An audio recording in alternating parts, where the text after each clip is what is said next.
Shalom Bapak Ibu yang dikasihi Tuhan. Pagi hari ini saya mengajak kita untuk merenungkan firman Tuhan.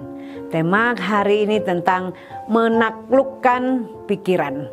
Filipi 4 ayat 8 dikatakan, jadi akhirnya saudara-saudara, semua yang benar, semua yang mulia, semua yang adil, semua yang suci, semua yang manis, semua yang sedap didengar, semua yang disebut kebajikan dan patut dipuji, pikirkanlah semua itu.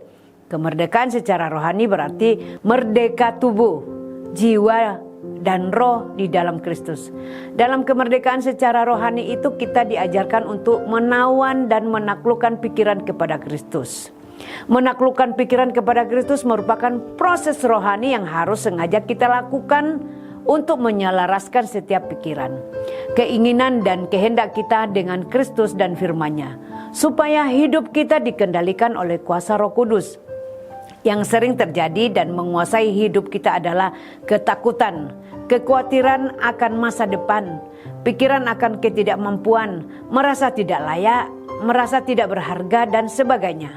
Justru hal inilah yang membuat kita tertawan oleh dosa karena tipu muslihat iblis. Lalu bagaimana kita bisa melakukan pikiran kepada Kristus?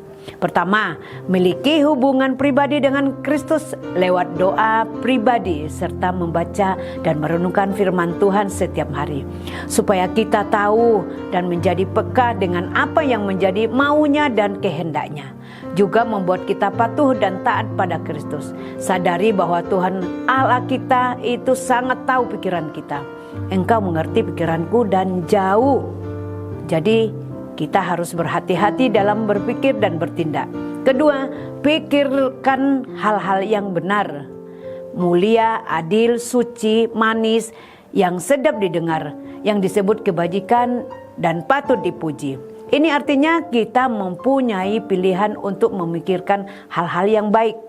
Tidak boleh punya pikiran yang jahat, negatif ataupun dosa yang tidak sesuai dengan firman Tuhan. Dengan kita menaklukkan pikiran, kita dapat mempunyai kuasa untuk kebaikan dan untuk Tuhan. Mereka yang hidup dalam roh memikirkan hal-hal yang dari roh. Jadi jika kita mau setia melakukan kedua hal di atas, maka kita akan menikmati kemerdekaan dari belenggu dosa dan kita akan bisa menaklukkan pikiran dan perkara yang sia-sia. Amin buat renungan kita hari ini. Jika Bapak Ibu terberkati oleh renungan kita hari ini, silakan like, komen, subscribe dan bagikan kepada orang-orang lain.